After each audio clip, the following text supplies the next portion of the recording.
Okay, welcome to the Opperman Report.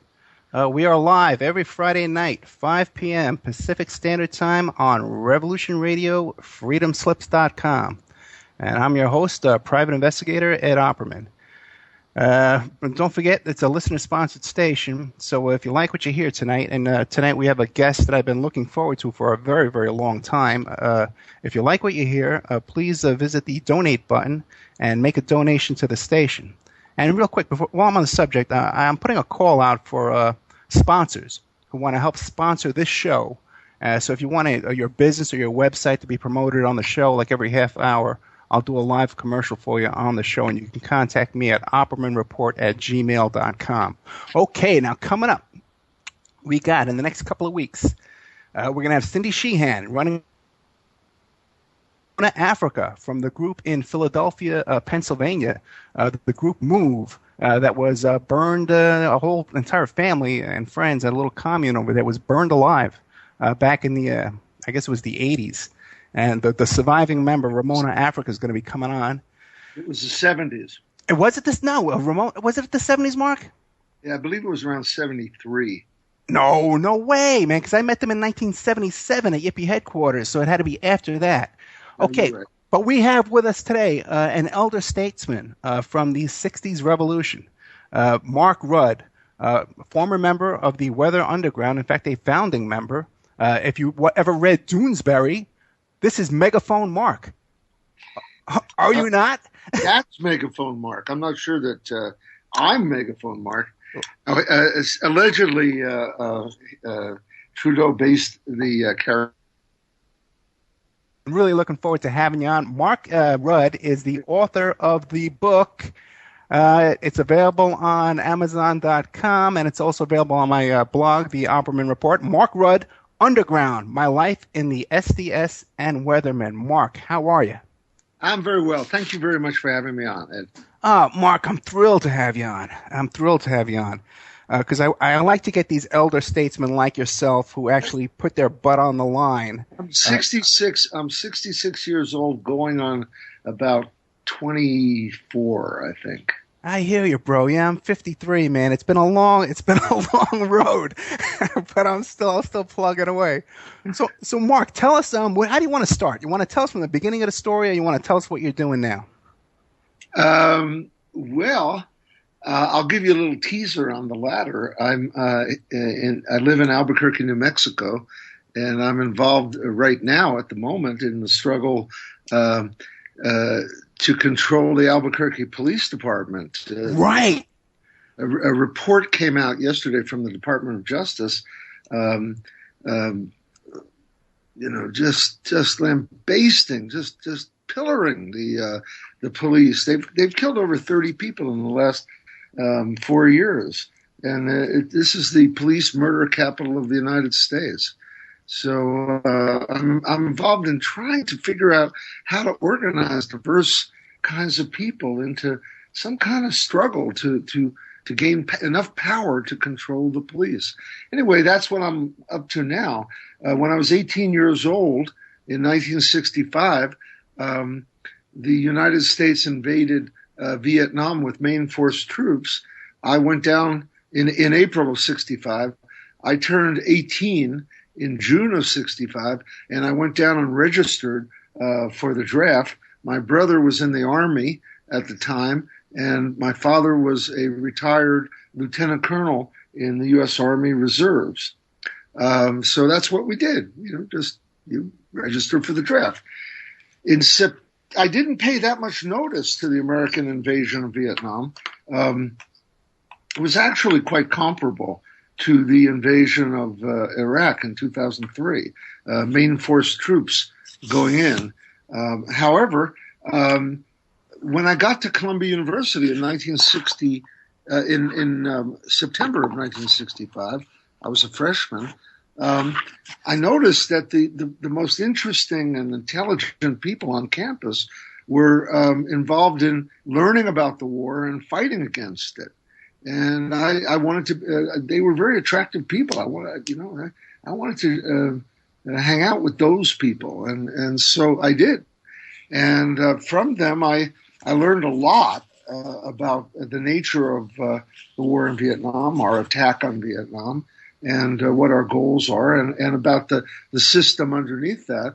And I became a member of Students for Democratic Society, SDS.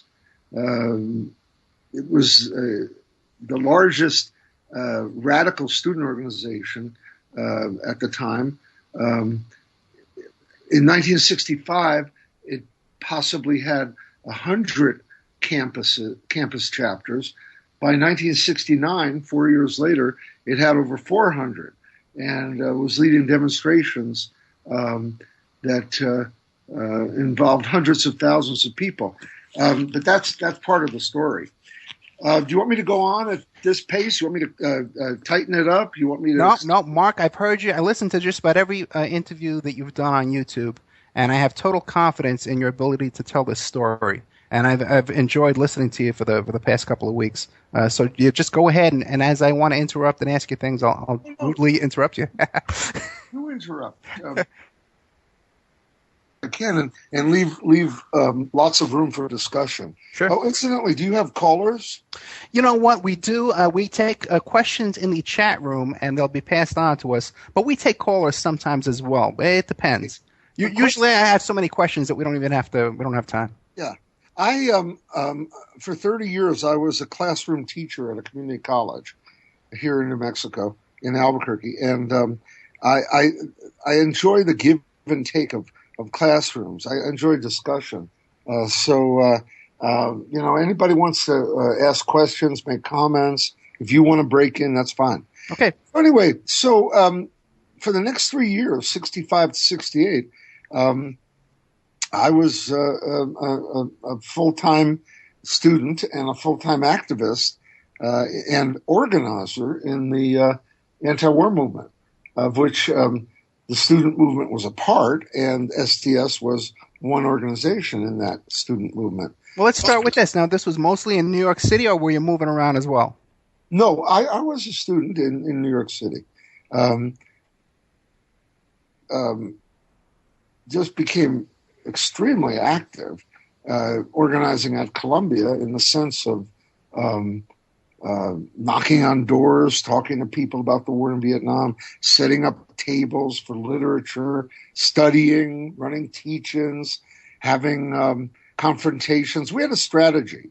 The strategy was to expose the ways in which the university was involved in the war machine. At that time, there was an ideal that a university was a place of objectivity, of searching for the truth. That it's one of those classical notions that's just about dead now. But we used that to expose a contradiction, namely that technical in engineering and in science, but also in social science, were used for U.S. In the benefit of U.S. Strategic objectives and military objectives. So, in wanting to attack both the war and the system behind the war, which we called imperialism, which is the desire on the part of the United States to dominate and control the world. Our work became educating, and our strategy was to educate through confrontation. So eventually, we hit on a secret involvement of the university in a research think tank that developed strategies and technical capabilities for the U.S. military. It was called the Institute for Defense Analyses. Columbia was a member with other universities, but the nature of the work and even the membership was secret. However, a member of SDS had discovered it literally in the stacks doing research. So we attacked the university's complicity with the war. And in order to do that, we had to involve many more people. We were maybe 75, 100 people with a core of maybe 25. But the university was very big. It was about 25,000 or so. And so a small number can't do anything. So I saw my work and that of my comrades in SDS as organizing. Now, there's an interesting aspect to this, which is that I came from a fairly apolitical family in the suburbs of New York. What suburb? New Jersey, Maplewood, New Jersey. Okay, I'm from Staten Island, yeah. Uh-huh. My family is actually from Elizabeth, New Jersey. Okay. Which is right across the Kill from Staten Island. That's right, yeah. But we were. My parents were I think they were Democrats. They had good things to say about Roosevelt, as did my grandmother, because she got a Social Security, which she thought was a miracle. And but my father always told me, keep your head down. Well, I was not keeping my head down, and the reason was I fell in with a group of other SDS people who were red diaper babies. Does that ring a bell? Do you know the term red diaper baby? Yeah, sure. The old Reds from the 50s had babies, and then they brought their kids up to be little hippie types, right? Well, not necessarily hippie or organizers. Okay. Yes, red diaper baby means children of socialists or communists or labor people.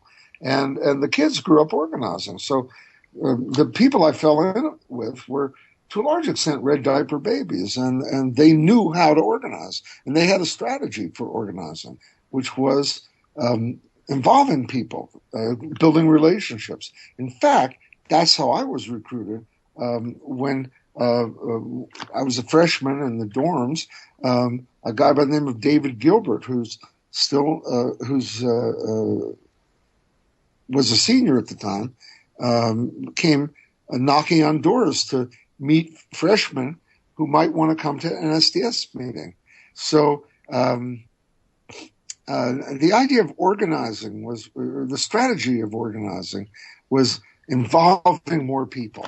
And so I got caught up in this. The work at Columbia lasted about, I started when I was a freshman. It had actually begun years before I got there. Was in the spring of 1965 while I was still a high school student. Dave Gilbert was arrested. Anyway, by 68, a couple of things happened in early 68. One was the Vietnamese attacked at over 160 cities and bases in South Vietnam. See, up to that point in the war, the American public had been told the usual lies, the same lies that they use now for Afghanistan and they used for Iraq, which is we're winning and the enemy is being defeated. We're killing enough of them, and the light is the light at the end of the tunnel. Well, they were putting out all these lies for years, but then on January 31st, 1968, the Vietnamese struck in multiple places throughout South Vietnam, and they even American embassy in Saigon. In other words, the capital of the occupation. So the American public switched in a matter of months from being pro-war 60% to being anti-war 60%. And this 2-month period, which is historic, it's known as the Tet Offensive. Ended around the end of March, and it had an amazing punctuation, which was that on March 31st, 1968, Lyndon Johnson, the president, went on the air to announce that he was going to begin peace talk with the Vietnamese for president. Divisive. Well, that was amazing. I mean, we had literally forced a sitting president to abdicate. And that was a great victory, but we didn't understand how great a victory it was till much later. Now, there's a lot to this story. Just as a kind of a personal aside, I spent 3 weeks during that period in Cuba. Really? What year did you go to Cuba? During the Tet Offensive. 68. It was February of 1968. Okay. And I met Vietnamese there. That was actually the purpose of the trip, that American anti-war activists, SDS members, 30 of us, I believe, were traveled to Cuba. It was illegal at the time to go to Cuba. And we met Vietnamese. Well, let me interrupt you then. How'd you get in? Oh, you had to go to Mexico. Okay. And from Mexico, you could fly there. But they didn't stamp our passports, so there was no proof that we were there. Gotcha. And then we returned via a freighter to Canada. And from Canada, we made our way back to the U.S. They never prosecuted, although some people, I believe, were prosecuted at some point. However, we met the Vietnamese, and they told us that they were going to win, that the U.S. Public would eventually grow tired of the war, that they weren't going anywhere. It was their country that they were defending from attack, and that they would win, and the United States would withdraw. They urged us to keep fighting in the anti-war movement because they recognized the importance of that movement. And I guess many things happened subsequent in my life, but probably the thing I'm most proud of is having been a member of the anti-war movement, along with millions of other people. And collectively, we helped stop that war of aggression. I believe it's one of the finest moments of American democracy. Yeah, I agree. That there was such a movement. Anyway, I got all fired up. I also got fired up around revolution. But wait a second. You go to Cuba now, right? Did you meet Castro? Oh, no. But you met Che. Che had died in October of 1967, and this was February of 1968. Oh, you got to be kidding me. I've listened to a lot of your stuff. I've read your blog. I thought you actually met Che in Cuba. No. I became a member, in a sense, of the cult of Che. Gotcha. The Cubans were pushing Che as a model revolutionary. The year they had declared, Fidel had declared on January 1st, 1968 was the year of the heroic guerrilla. And I wanted to be like Che. I wanted to be a revolutionary. And Che inspired millions of people around the world. Still, to this day, he inspires people around the world. However, this goes into part of the story. Che, the strategy that Che used, which was to export guerrilla warfare from Cuba to other parts of Latin America. They actually even tried it in Africa. That strategy never worked. Che had been killed by the CIA and the Bolivian military just a few months before I got to Cuba. But we were so fired up at the heroism of the struggle against U.S. Domination of Latin America that it took me years to recognize that the strategy that Che had followed, and that for a brief 18 months, that strategy was a losing strategy. That comes into the story later when my faction of SDS believes that we're following Che's strategy and tries to implement it. But that's a bit later in the story. Okay. Coming back to New York in at the end of February '68, I was all fired up, and I wanted to the chapter, the Columbia SDS chapter, to be more confrontational. I was elected chairman. I was a junior. I was 20 years old. Wow.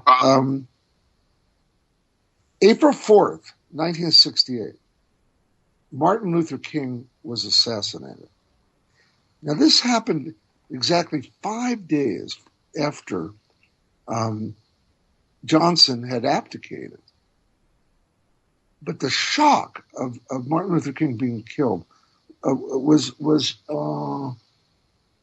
it's one of these historic events that's kind of like at the level of 9/11 or even Kennedy's assassination, where you think the country will never be the same again. And I think that's true. See, what happened was immediately that night, people started rioting in black ghettos in over 100 cities in the U.S., including Harlem, which was at that time the capital of Black America. And that was right adjacent to Columbia University. Columbia is on a ridge. It's called Morningside Heights. Used to be called Harlem Heights. But that ridge looks down over this vast valley, which is Harlem. Well, my friend and I went over to Morningside Drive to look down, and the place was on fire. And there were sirens and wailing and people screaming and smoke and fire engines. And oh, God. So we ran down into Harlem, and we wound up wandering the streets all night. And it was this moment when I thought, yes, the revolution is here. It's happening. People are erupting in anger. It was amazing. I never felt threatened at all. In fact, people would come up to me and say, "You should be careful. Maybe you should go back, go home. You don't want to be hurt." But people were almost joyous too, in the sense of I wouldn't say joyous, but it was kind of like a release. Rebellion In the streets, Yeah. Well, that was April 4th. After that, the next day, Columbia University was not the same place because people just were shaken that the vicious racism, the murderous racism was continuing. It was like every person, black, white, there weren't very many Hispanics at Columbia at the time. Everyone had to stop and think, who are we? Well, we had been involved in, at that point, two issues. One was the university's involvement in the war, in research for the war, IDA, and the other was opposing the university's expansion into the surrounding community in the form of taking over a part of a public park, Morningside Park, and building a gym there. So SDS had been involved with neighborhood people in opposing this gym. We saw it as a racist expansion of the university. Also, the university had been buying up properties and kicking people out, working class people, poor people, in order to expand the university. So we defined the university as being institutionally racist. There was a protest in which people were suspended, myself included. It had happened earlier in March, actually, but it came to a head on April 23rd with a disciplinary action on the part of the university. the white students of SDS joined with the black students of the American Society, and I'm going to wrap up this in a portion of it soon.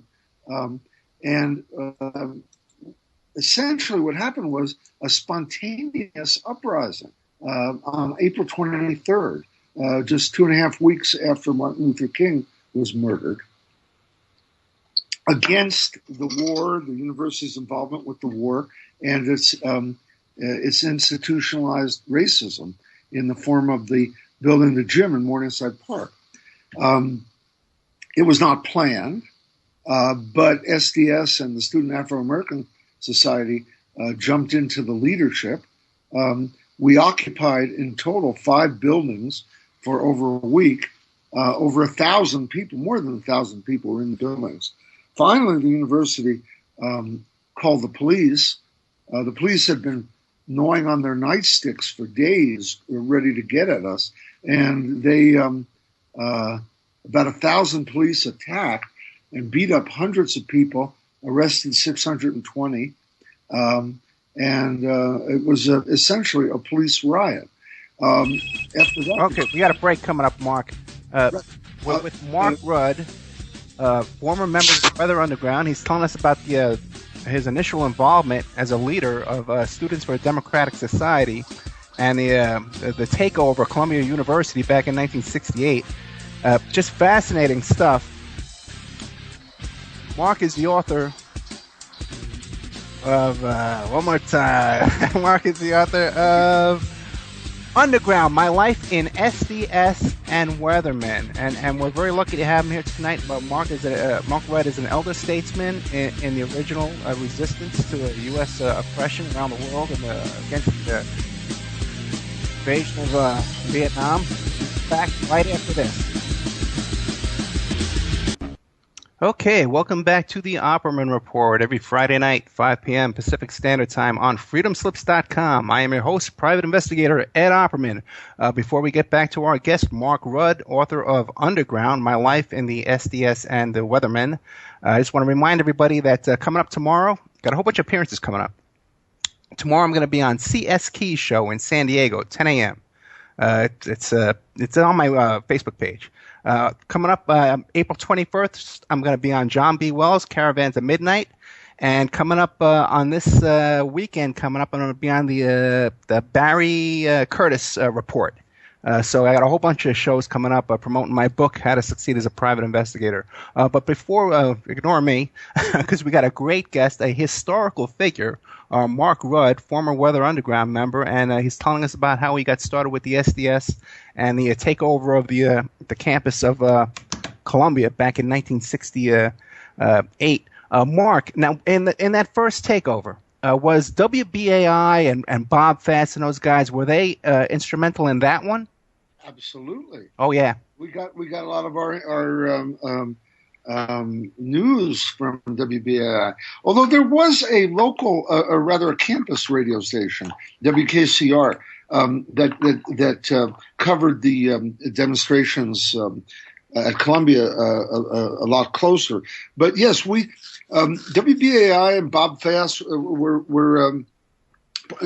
part of the New York scene, and I also want to emphasize that the anti-war movement was growing in New York during that 3-year period, 65 to 68. And I went on my first march in the fall of 65, and it might have been 100,000 people, but by 68, there was 500,000 people marching twice a year, fall and spring, in huge anti-war mobilizations. So New York was the center of anti-war activity during that whole period, and WBAI was an important part of that. Yeah, Bob Fest would get on. I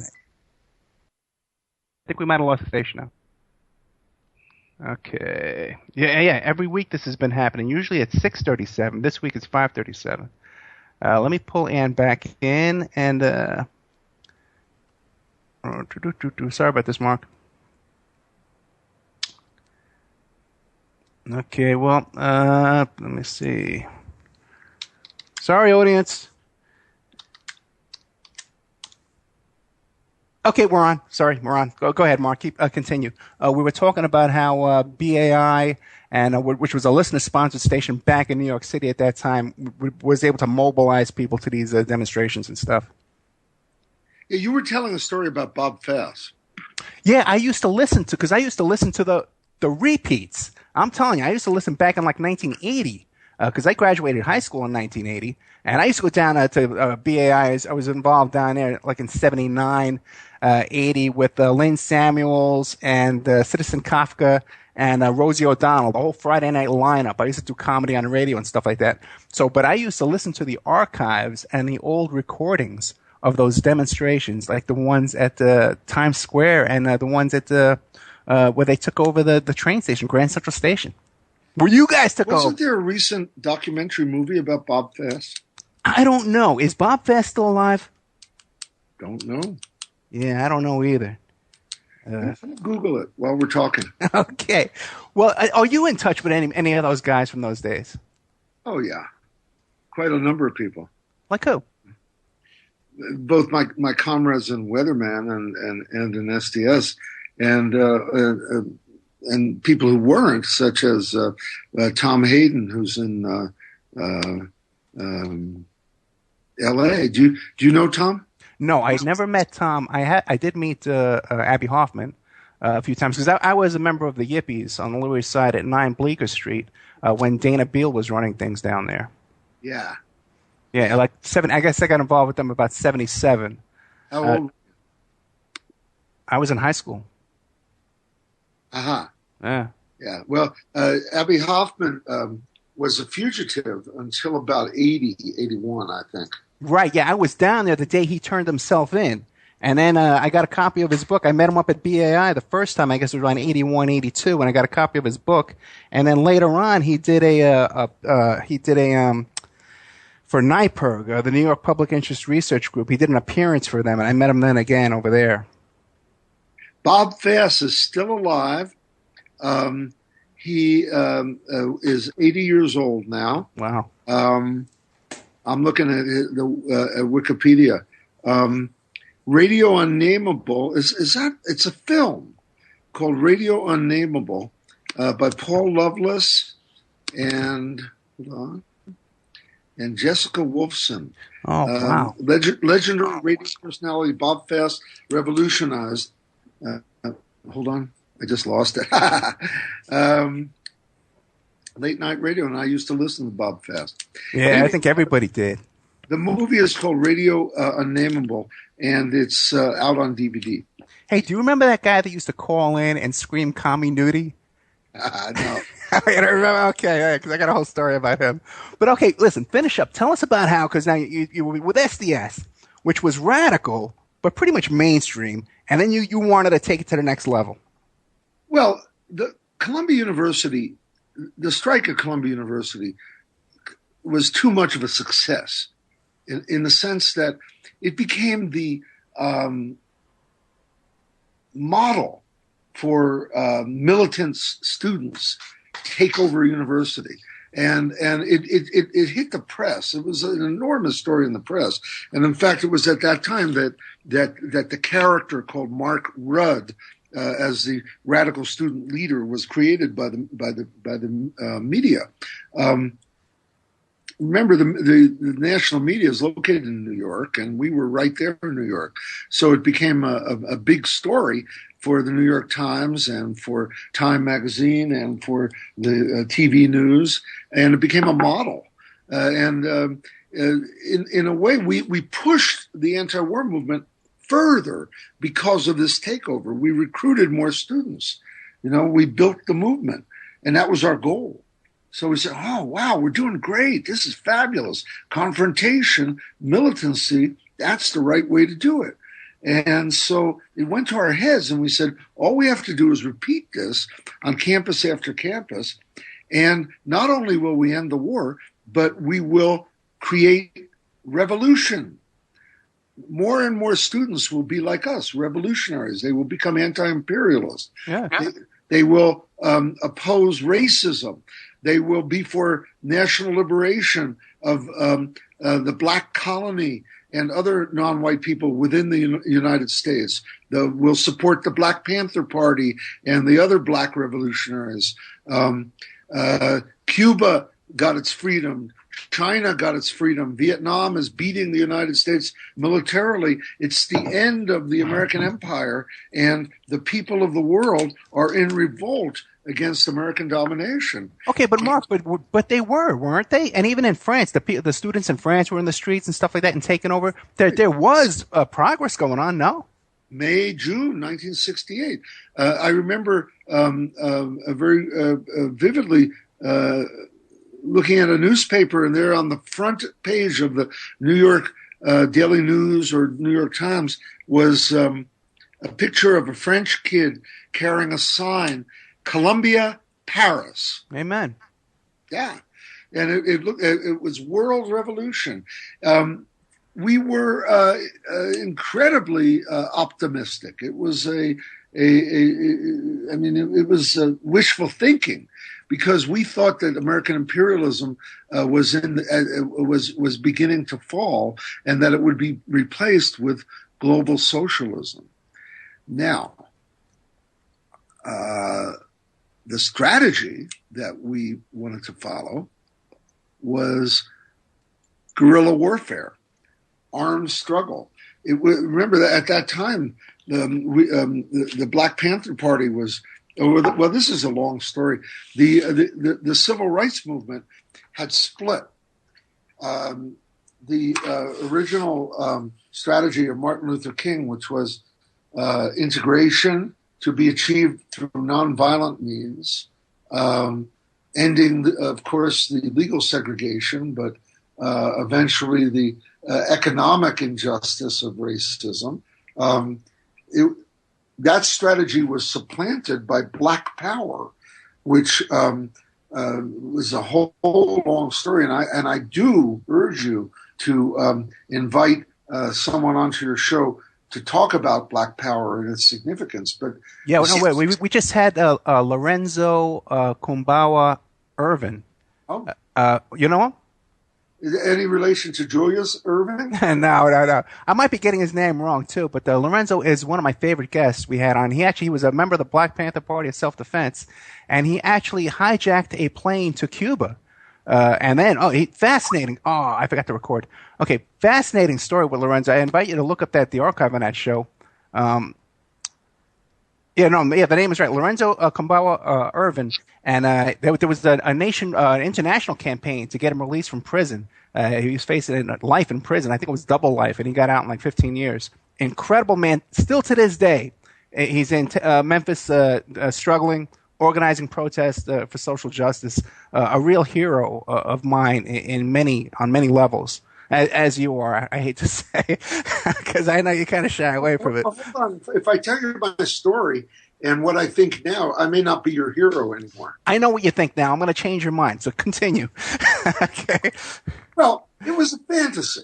See, in effect, we were tripping out on after Columbia. We tripped out on the idea of revolution, and we reached too far. We said, okay, the war in Vietnam is only one war out of, there will be future wars. And we were right about that. Mm-hmm. And we wanted to end the system that gave us the war. Well, that's a big undertaking, a huge undertaking. But one of the things we did was we attacked the anti-war movement and said, you are not radical enough. We are the true radicals. Those of us who want anti-imperialist revolution. The anti-war movement doesn't go far enough. It's not enough. SDS, we were a faction in SDS. By 1969, the faction became known as the Weathermen. And there's a whole long story about where that name comes from. But our faction said, SDS is not revolutionary enough. In June of 1969, our faction took over the national office of SDS, a number of the chapters and a number of the regional offices I was elected the last national secretary of SDS in June of '69.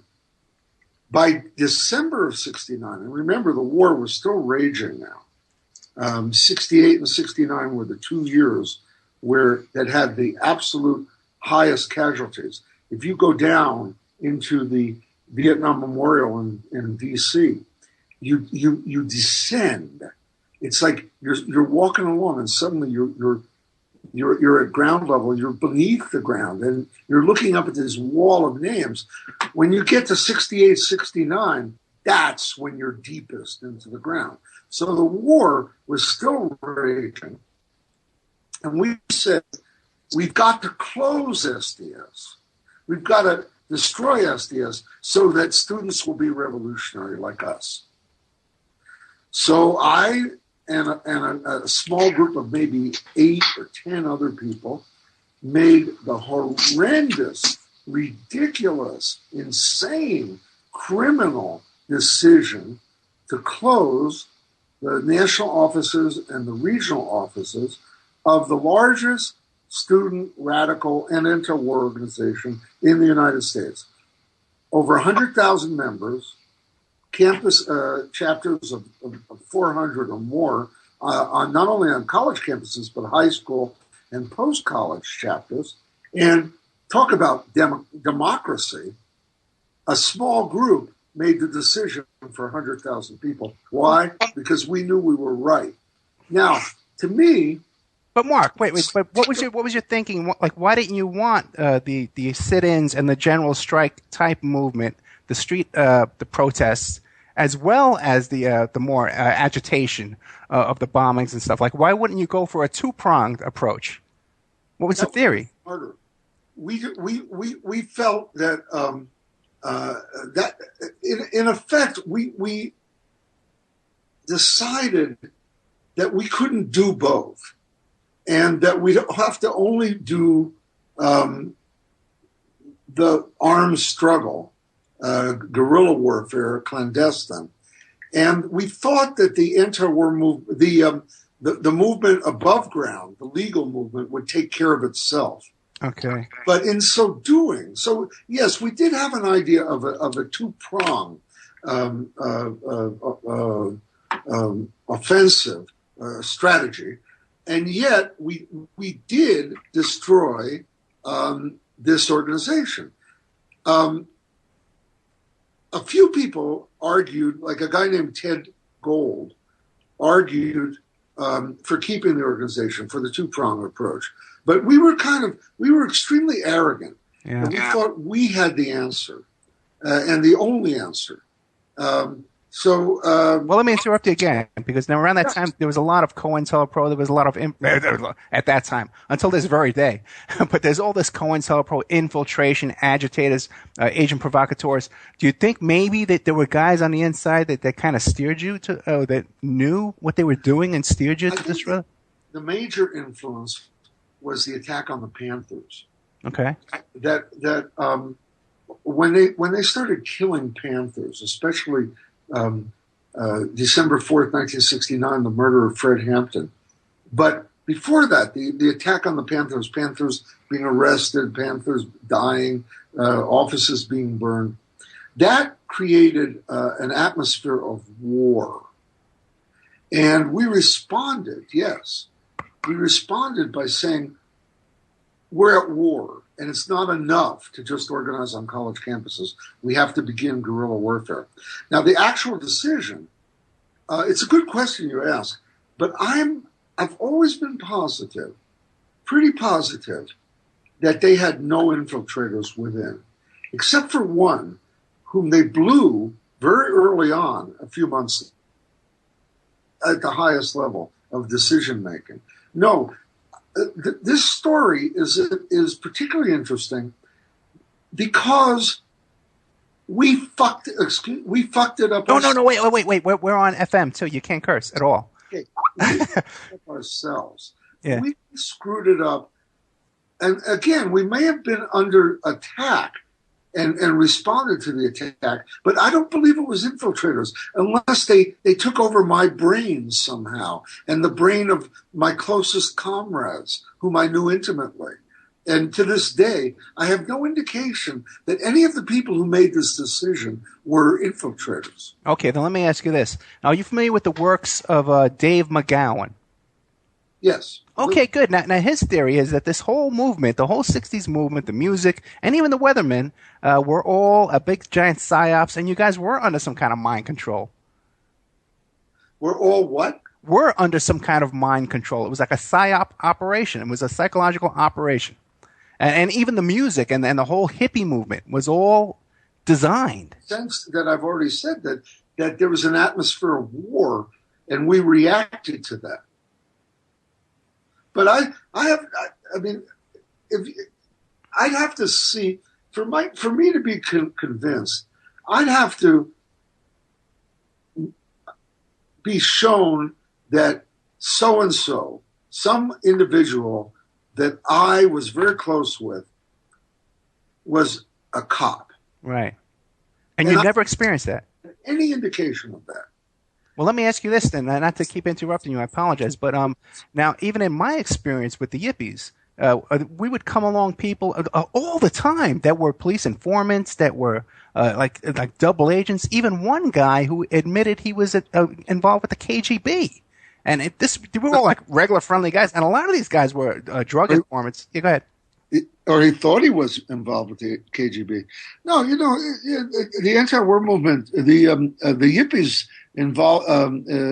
attracted a lot of strange and sometimes crazy people. Oh yeah, and there were cops around, but they were not determining the direction of SDS. No, I consider us that we did it ourselves, and we did it. I think because we wanted so badly for revolution to happen. We convinced ourselves. It is psychological, but not that they did it to us. We did it to ourselves. It goes like this. Because you were so isolated. Yeah. You get an idea. The idea is revolution, making a better world, justice, the end of militarism, feeding everyone. And there's enough for us all. These wonderful utopian ideas.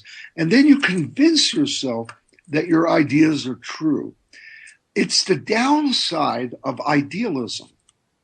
Idealism is usually thought to be a moderately benign phenomenon in that it makes people do good things, But idealism can also be that you believe your ideas too much. I have a bumper sticker on the back of my car right now. The bumper sticker says, "Don't believe everything you think." Very good. This is that long break, Mark, so you can take a nice little break and go to the bathroom, have a drink, whatever you want to do. But we're here with Mark Rudd, author of Underground, My Life in the SDS and Weathermen. Incredible. I'm at the edge of my seat. I'm fascinated. I hope we can get Mark to come back many times, because even till to this day, he's organizing over there in New Mexico against the police violence there and out of control police departments we have in this country right now. Right back after this. Okay, welcome back to the Opperman Report. I am your host, Private Investigator Ed Opperman. Every Friday night, freedomslips.com, and on Spreaker and iTunes and all over the place. We have with us tonight a very learned man, a very well-thoughtful man, Mark Rudd, who was one of the original founders of the SDS, Students for Democratic Society, and also the Weather Underground, and had to go underground himself for a good 7 years, I believe it was. Mark, you were saying about... Mark? Yeah, I'm here. Yeah, when we were getting into the break there and the music was covering you over, you were talking about the bumper sticker. Yeah, well, it's, idealism. Right. Don't believe everything you think. Generally speaking, we're not right. You know what I mean? Yeah, I do know what you mean. But now, what about the revolution in Venezuela now today? Would you be in support of that, or you would think it's complicated. Yeah. I'm not Venezuelan. I don't know what's actually going on. I don't know the ways in which,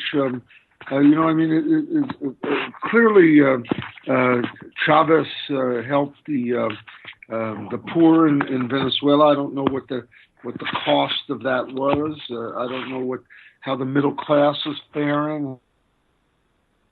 What deals had to be made with criminal elements. I understand in Venezuela the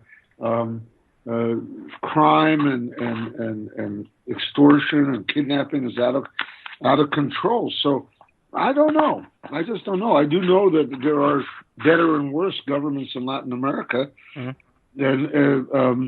but I've become kind of skeptical about revolution, especially revolutions that take place through violent means, because in the end, the violence seems not to ever stop. I'm not so much an enthusiast anymore. I have a secret to share with you. Okay. Ed, I am a card-carrying member. This will freak you out. Oh man, I don't say it. of the Democratic Party. Okay. I am a liberal. And how much medication are you on? Let me ask you. So I am a liberal. Okay, but you actually I am a social democrat. Most of your listeners probably don't know what social democracy is, but it's the idea that you can sort of ameliorate the worst aspects of capitalism by using the resources of the government to equalize incomes and social resources, access to social resources like health and education and housing and whatever people need. And social democracy has been implemented in parts of Northern Europe and parts of Latin America now are going social democratic. It's not exactly revolutionary. It leaves capitalism intact, but it creates a fair and just society. There's a lot to be said, I think, for social democracy. Places are more peaceful. There tends to be less war. And that's what I am. I'm a social democrat, but I work within the Democratic Party. My goal is to transform the Democratic Party into what it should be, which is a party that looks out for the well-being of the people and the planet. Okay, but do you think that's going to happen eventually? Well, I wish you well. But do you think that is a? Yeah, can you hear me? You cut off. Do I think? I was going to say to you, do you think that is that how you would describe? I'm sorry, you seem to be cutting out. Oh no. Be trouble. Let me look at okay. It could be trouble on this side. No, I don't think so. Oh, Anne says she hears me fine, so it might be you. Okay. It might be over your end. Hold on. I'm going to move this computer a little bit closer to the router. Okay, and she says that actually both of us sound fine, so it might be something in your headset. Anyway, let's try it now. Okay. Well, is that how do you have any hope for the Obama administration? Do you think that this is any different from the Bush administration? Oh, well, I think there's a little bit different. A little bit. A little bit. What's the difference? I think that generally speaking, we get the government we deserve, and we have not organized. There is not a movement for justice in this country yet, and for peace and for redistribution of wealth. It's just beginning, hopefully. And we have not organized, and Obama never advertised himself as anything more than a centrist politician. He's even worse than that. He's of the Clinton variety, center right. So Although I do think I believe there is no left in this country whatsoever. There is no left that you can point to and say, well, this is what I would aspire to and would agree with. right. So why should Obama placate us? We're nothing. I agree with you, and I think he's bought and sold by the same the bankers and Wall Street types that put Bush in. It's the same exact crowd. No, but you see, we don't deserve power. You know, power goes to those who have the numbers or the money. We don't have the numbers. Look at the Progressive Caucus in Congress. It's a tiny group of people, 90 at most. The Tea Party organized them within 2 years. They controlled all of Congress.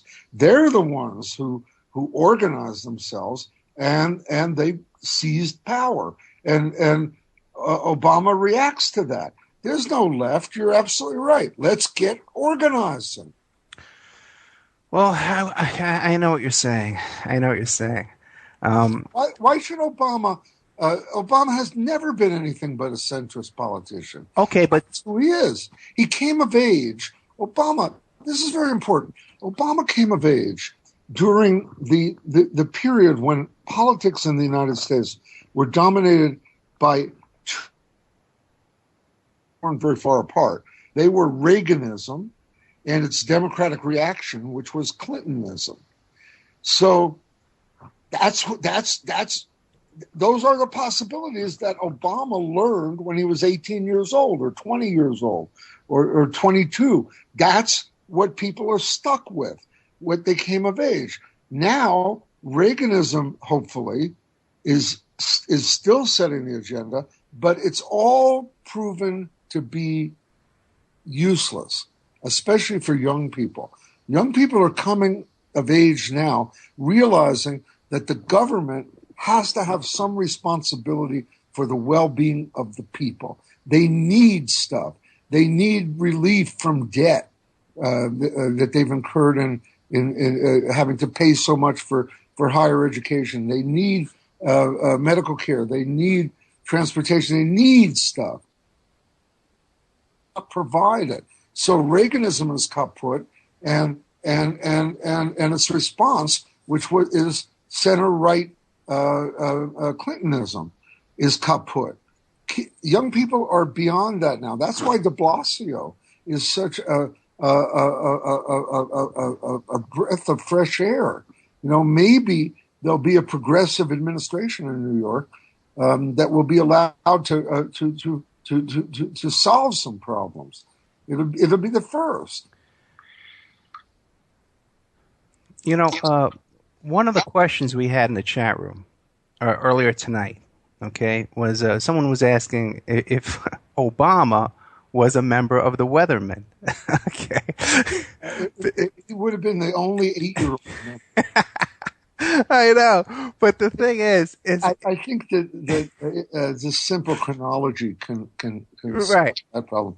You know, the right wing has just gone bananas on Obama. Right? They hate black people. Yeah. First of all, especially black people who are smarter than they are, and black people who are take a white job like president of the United States. So they have to find stuff on Obama. So they created a myth that Obama's a terrorist, Obama's this, Obama's that, Obama knew Bill Ayers. Therefore, you know, I saw who was that wacko on Fox News who used to have a chalkboard? What was that? Oh, yeah, I know. Yeah, Glenn Beck. What was his name? Glenn Beck. Glenn Beck. I'm watching. Somebody called me up and said, turn on Fox News. So I turned on Fox News. And there is this idiot waving my book. Okay. On the blackboard, he's drawing a diagram of Mark Rudd, the Weather Underground Manifesto, which was you don't need a weatherman to know which way the wind blows, 1969, and Barack Obama, and that my book shows and proves conclusively that Obama is controlled by a manifesto written in 1960, a Marxist manifesto written in 1969. This is insanity. Wait, you want to laugh real quick? This ignorant, vile creature should be on television spewing this stupid stuff, and people believe it. Mark Rudd, right this minute, I'm on TalkStream Live, and I can see the Glenn Beck show. He's on the radio right this minute, and we are 1, 2, 3, 4, 5. We are 5 hosts ahead of him, so we have more listeners listening to us right now than Glenn Beck does. Okay, so is that the same channel as you? No, not the same channel, but it's like it monitors all radio hosts that are on the air, like right this minute. And actually, we're number 8 right now in the whole country. Uh-huh. How did he get kicked off? What did he do to get kicked off Fox News? Oh my God! You know what? I don't even know. But he was doing that chalkboard thing over and over and over and over again. One of the reasons why I went looking for guys like you, guys from my youth, who I looked up to, formerly, I might add, Mark. I wasn't going to be a hero anymore. No. Trust me. Listen, I respect you that you can go any direction you want. Okay, that's right. And you don't know anything to me. But anybody from those days of Bob Fass and taking over, are you kidding me? Taking over a Columbia University, I'm going to look up to you no matter what, and respect, even if you became a Republican. Okay. No, there are limits. Well, no, because Democrats and Republicans are the exact same, in my opinion. But the reason why I brought you on the show is because my audience is this group who think they're awake and aware, and they're Revolution Radio, and they're resisting the government, and they think Obama is a communist. They think he's a Muslim, some kind of a Muslim terrorist spy that snuck into the White House with fake ID. That's your audience? Well, no, not right now. Yeah. I think maybe you should get a new audience. Well, what I'm trying to get the people who think that, and I'm trying to bring in guys, Cindy Sheehan coming up, who may, I guess, are more extreme than you these days, correct? I'm not a conspiratorialist. Well, neither is this isn't a conspiracy show, the one we're doing tonight. Oh, I thought I do conspiracy theories, of course. I've had a lot of really good conspiracy shows, but I wouldn't call this a conspiracy show. I think we don't need conspiratorial theories because reality is terrible enough. Well, then let's start at the beginning. You don't think the JFK assassination was a conspiracy? No, actually, I think that it was a vast conspiracy. Well, yeah. The government. Right, so it wasn't Oswald alone, correct? I didn't get that. You don't believe that Oswald was the lone shooter on I don't believe in the tooth fairy either. Okay, yeah. Well, then that's conspiracy, where 2 or more conspire together. I worked on conspiracy cases in New York City when Rudy Giuliani was trying to prosecute these big mafia cases in New York City, and he said they were conspiracy. He called it was a RICO prosecutions, that they were in conspiracy together to commit crimes. So I've been won over to the belief that it was a vast conspiracy, and it involved the very top of the military and intelligence nexus. I would agree with that. One of my guests is Mayor Jim Rothstein, who was the former NYPD detective, and he actually arrested Frank Sturgis. Uh-huh. And Sturgis confessed to him that he was one of the shooters. Oh, interesting. Yeah.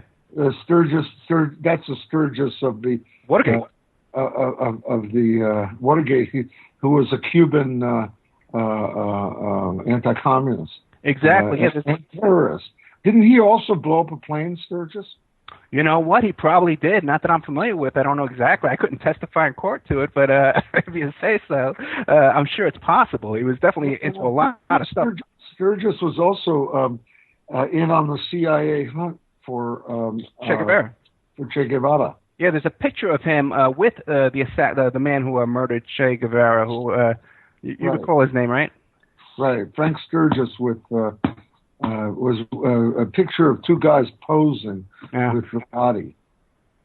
I forget off the top of my head right now. I can't remember the man who actually did the assassination of Che Guevara, but he actually does. The story is that he cut his hands off as proof, and he kept them in a jar in his refrigerator in his home. I tell a story in my book of a comrade of mine being in Cuba on a trip before mine, which I believe was the end of 1960. No, after mine in 1970, and actually meeting with Fidel. And Okay. Fidel was very agitated. And Fidel told the story of that day in 1970, 3 years after the death of Che, receiving the hands of Che Guevara. Really? Yeah. Wow. So, no, the world is a brutal place. You know, I don't think we're going to create utopia. And since I don't think we're going to create utopia, I think we've got to organize to do as best we can. Mass organizing. That's the trouble with the Weather Underground. We neglected, we avoided and undercut, sabotaged the good mass organizing that was going on around the war, and substituted a fantasy of revolution. We should have kept with that mass organizing. Who knows? Maybe we would have stopped the next imperialist war, which was against Central America in the 80s. I agree with you, and I think that even today, the goal should be general strike, where we all take to the streets and stop working until we can grind the system down to a halt. Well, that's a nice fantasy, but I don't think that's going to happen, because I don't think people are there or will be there for a long time. But maybe they might vote for a decent candidate if we gave them decent candidates. Well, let me ask you a question now. What do you think about what's going on here in Nevada? I live in Nevada at this Bundy Ranch, and where there's like this Waco-type siege going on, and people are rushing over there and putting themselves on the line in order to resist this. Somebody mentioned it to me. I haven't seen read anything about it. Who's attacking the ranch? Well, this guy, I forget his first name, but his last name is Bundy, has a cattle ranch out there, and he has some problems, dispute with the government. And the federal government, the Bureau of Land Management, has come in and surrounded him with a huge force of 200 agents with tanks and SWAT teams and helicopters. They're chasing his cattle around. They got them all. It's a siege right now, you know. As a matter of fact, just tonight, because we had some people from our station going up there to cover this, I was supposed to go myself. But what happened is that they cut off the cell phone service and any Wi-Fi, so there's no radio communications going in or out of there right now. But it's a siege type thing, and people are mobilizing to go over there in defense of this rancher. I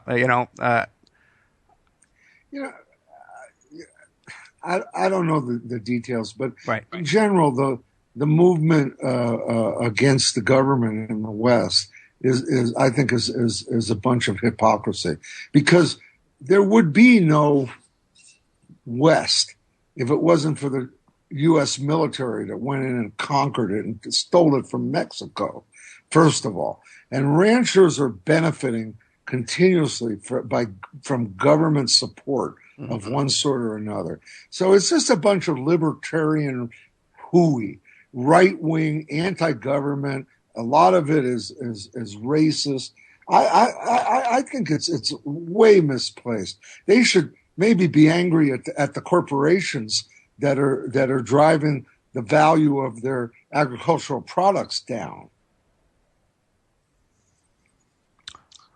Okay, now your theory is a liberal, democratic, social democratic type wing of the Democratic Party that would. I think the Democratic Party historically has represented labor, minorities, and it got completely and totally distorted under Reaganism. So it's now time to get rid of Clintonism and build a progressive wing of the Democratic Party that will eventually take it over, just like the far right took over the Republican Party. It's exactly analogous.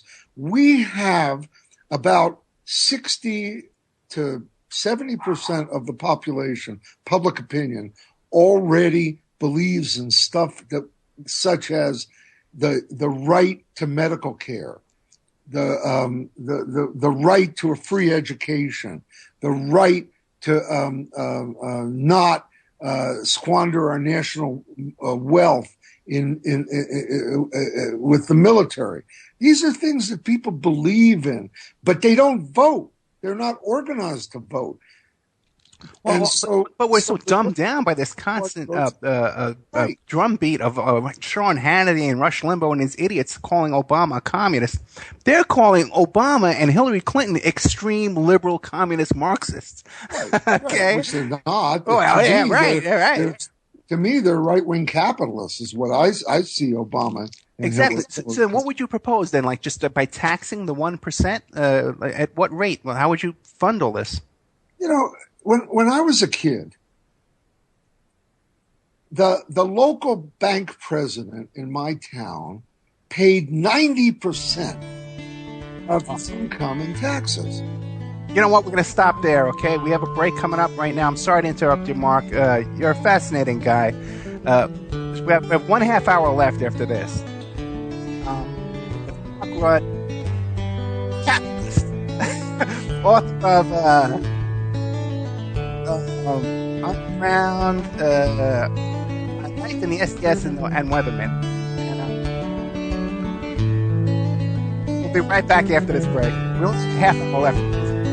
Okay, welcome back to the Opperman Report. I'm your host, private investigator Ed Opperman. We're here tonight with Mark Rudd, author of Underground, My Life in the SDS and Weathermen. Mark, what's your website again? MarkRudd.com? That's it. Yeah, a lot of good stuff on there. So here we are. We're trying to solve all the world's problems, okay? So what would be your proposal exactly?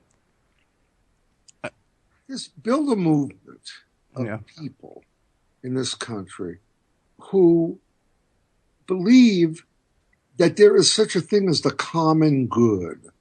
We're all in this together, you know, and that there has to be more of an equalization of incomes, because the people who have the wealth didn't do it themselves, and the people who get paid minimum wage are not getting enough to get by. That's not a just society. It's not fair. We're all in this together, the common good. Before Reaganism, I grew up with something called the common good. I was just, before the break, mentioning that the highest incomes were taxed at a 90% rate when I was a kid. That's normal, because those who have more have to contribute more into the pot. You know? I agree with you, Mark, but how do we, I would say right off the bat that we would double the tax of the top 1% in this country, and I believe that the rest of us, 350 million of us, would have to pay no income tax, because just doubling their tax would increase the revenue by 40% the first year. I'd have to see the math. I've done the math, but the thing is, too, I haven't done it lately. You may be right. I haven't done it. I would tend to doubt it, but it might be. You could be right. But Mark, there has to be a mass movement to do this, and people are highly depoliticized. I agree. And so we can offer people a party that will take their interests into account. Why this is more ridiculous than or more absurd an idea than everybody going on general strike, which is your idea, I don't understand. Because to me, it's easier to get people to vote than it is to get people to not go to work or for some cause. You know, I mean, talk about fantasies. Well, but the thing is, you're discouraging. You're discouraging me, Mark. But the thing is, I want to encourage your fantasy. I think we need some practical solutions, and my idea is build a progressive caucus of the Democratic Party at the local level, state level, and finally we'll get to Washington. And then the plan would be then to tax the 1%. But how would they allow that? They won't have the votes. Or, they could call out the army, but then that would be the end of their democracy, Well, We haven't even tried to use the votes. We haven't organized a movement. Obama didn't promise socialism. He didn't promise equalizing incomes. He promised there were vague promises. It's true. And incidentally, as a human being, he's a very interesting human being.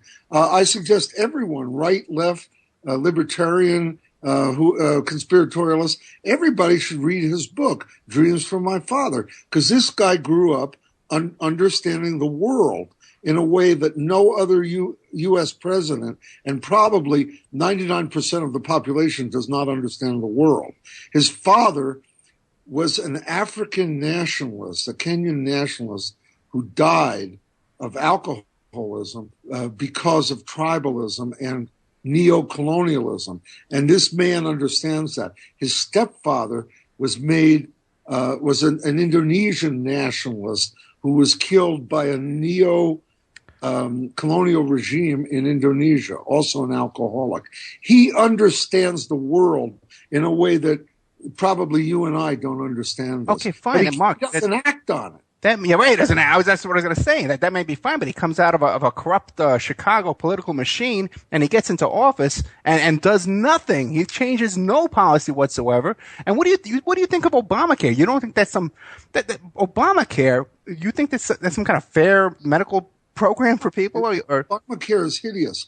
Yeah, but I like the idea that 7 million more people have coverage than before. That's it. That's about the best we could have, considering that there aren't people in the streets rioting for medical coverage. Come on, let's be realistic, Ed. Yeah, and I'm being realistic. Are you not screaming and demanding? Obama got 7 million more, despite the fact that there's a Republican Party that wants no social involvement in medical care, and the Democratic Party itself is sold out to the pharmaceutical and hospital and medical interests. Who wrote Obamacare, by the way? It was the lobby, the insurance lobby that wrote Obamacare, and it benefits the insurance company by forcing us to buy insurance. All true. Why didn't the masses go out on strike? Because no one read it. Medicine. Because no one understands it. Because we're being fooled by the media, which is owned by, again, 6 corporations. All true. Right. So Obama works within the limitations. I read an interesting. Wait a second. You actually believe that Obama? There's even a shred of this man that is concerned about you or me or anybody like us? I know. Here's what I know. Yeah. 98% of all black people still support Obama. And that means something to me. And the reason that they support him is they know about the racist, vicious scumbags who have had him in their sights from the moment he was elected. And they know about the insanity around him being a black man. And they know about his limitations. I read an interesting wait a second. But wait. I read a fascinating interview some years ago with Obama and Rolling Stone, in which he mused. He said, for a lot of people, it really is very difficult for them the idea that there's a black president. It really freaks them out. Maybe that's about as far as I can go. I think most black people believe that. I still support Obama, even though Obamacare is a terrible disappointment. But I'm not going to join with the racists. No. Attacking Obama. So then the only reason you support Obama is because he's black? Yeah. Well, then what about, what's his name? I think that's a great improvement. How about Colin Powell? Oh, yeah, I know. He's a torturer, too. What about Al Sharpton? Put Al Sharpton in as president. All I know is it's kind of cool to have a black president. Well, he's no worse. Obama is no worse than his predecessors, especially. Oh, no, he's no worse. No, he's exactly the same. He's exactly the same as Bush. And I was fooled by it too, my friend. Listen, when it was the big debate, is going to be Romney or Obama, I knew nothing would change. I knew we were going to still stay in Iraq. We're going to still. You're a very smart person. You know that. But I don't get the point. I think it's cool to have a black president, and I'm not. I thought it was too, but and I fell for that. And I'm not going to feed that. Don't feed it. No. Obama can only go as far as the politics allows. this country, the government is controlled by the military and corporations behind the military and the medical corporations and capital. Money talks. Money talks. That's who owns the country. That's who runs the country. Right. It's an oligarchy. I don't attack one black man because that's the system we have. I attack the system. I think he's a cool black man. If you read his book, you'll see how cool he is. But that's not the point. The point is we live in an oligarchy, and the president of the United States does not run the show. Oh, yeah, right. So let's stop attacking one more black man. I assume you're white. I've seen your picture. I'm white. I've had enough of white people attacking a black man. And I know that most of the attacks from the right, all the attacks from the right are because he's black. They cannot, it drives them to madness. No, I agree with you with that. I see that ingredient in the anti-Obama crowd. Okay, it's in Obamacare too. Look, Obamacare is you said it. It's a corporate bill. Yeah. And it was up against terrible opposition for the corporations in the Republican Party. The Republican Party is 1,000% for the corporations. The Democratic Party wants to ameliorate things a little bit. So the corporations got the bill, and it's called Obamacare. As a result, 7 million more people are covered. I'm happy for those 7 million more people.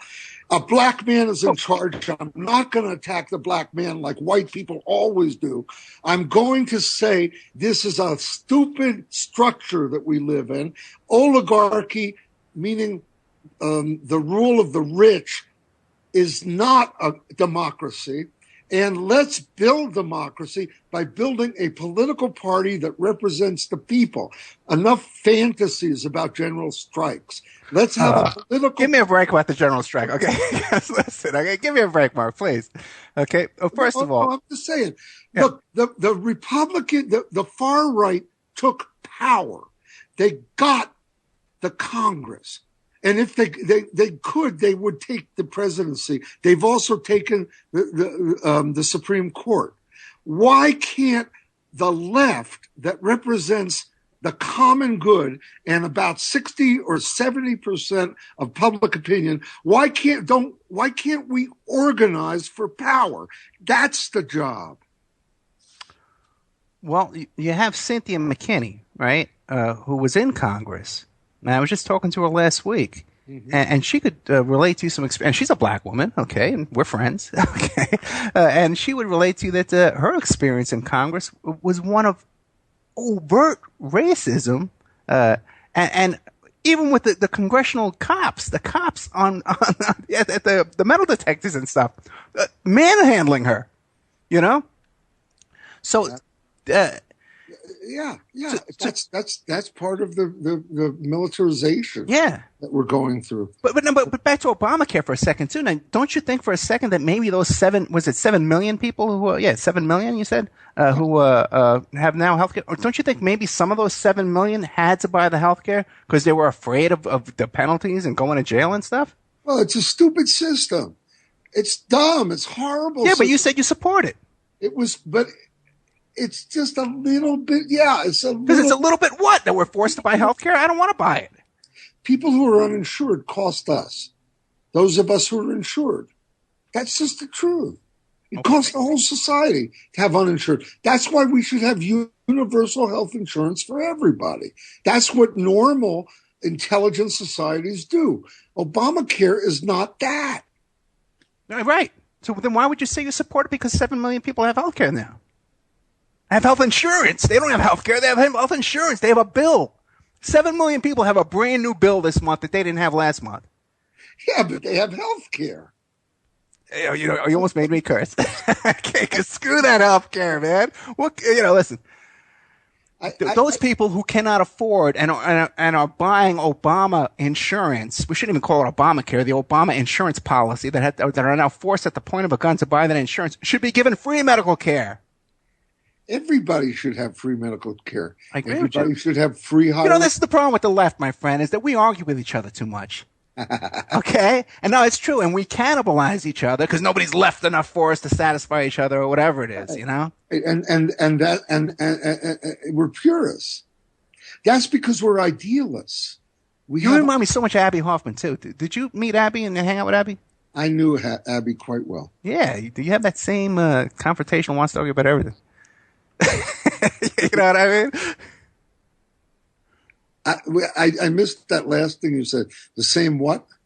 Confrontational, wants to argue about everything. You know? Yeah, we come from the same place. Yeah, New York, yeah. Yeah. No, actually, he was from Massachusetts, and he had a terrible accent, too. That's right, yeah. Yeah. No, but I don't know. It's just, I'm so frustrated.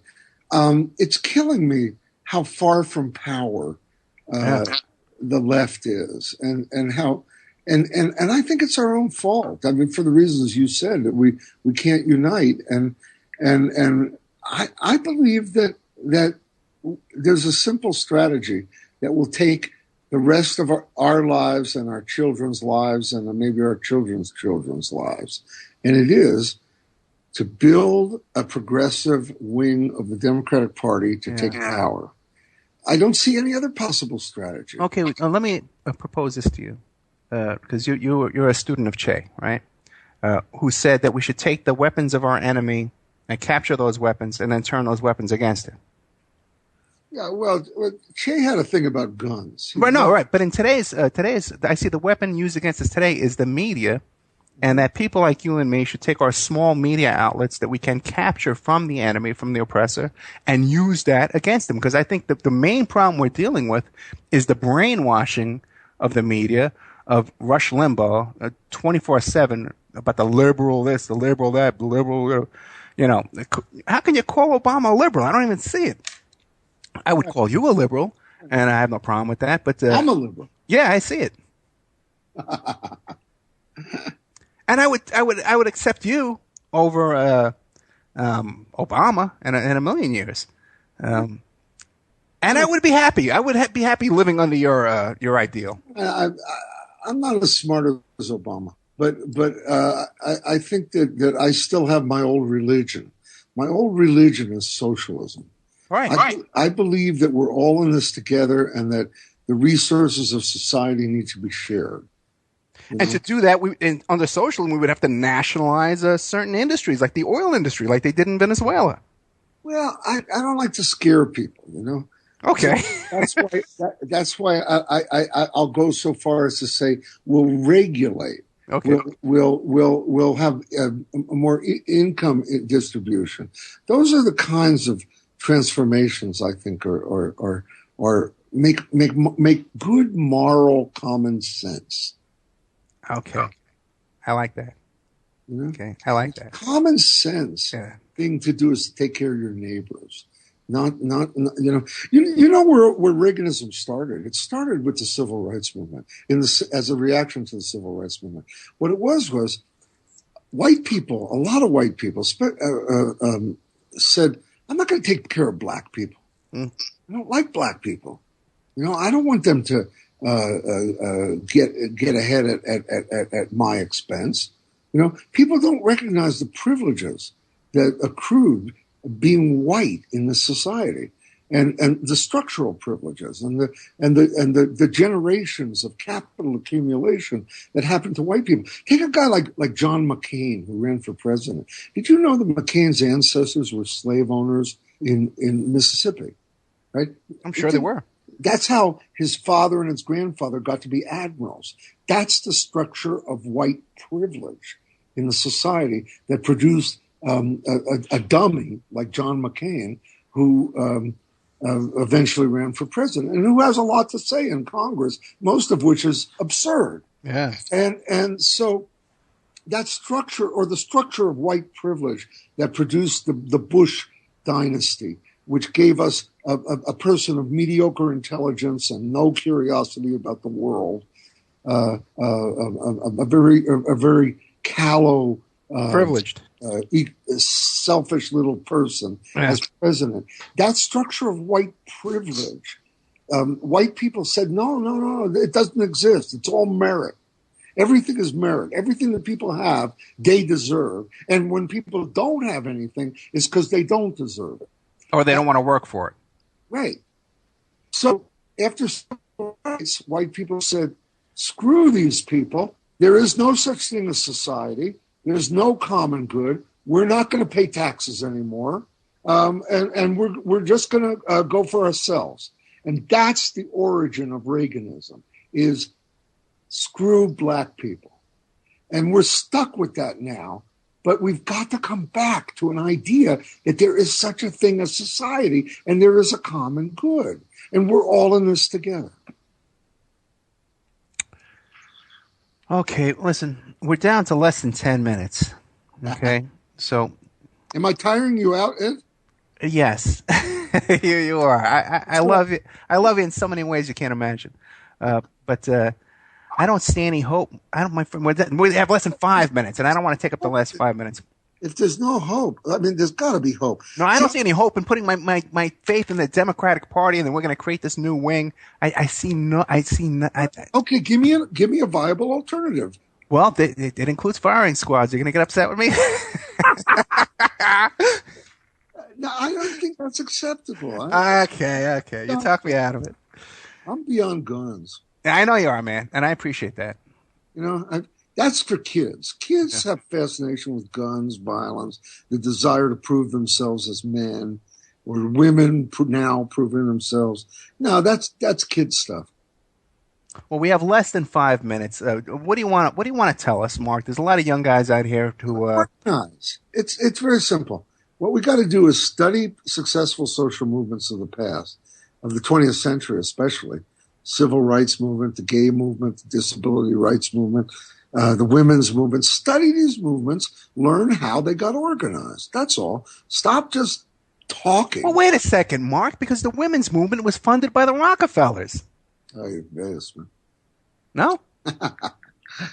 Listen, women have made a lot of progress because of the women's movement. You know okay, but you say let's start a movement, and you get the women's movement. You have Gloria Steinem working for the CIA coming out of there, and it was funded by the Rockefellers.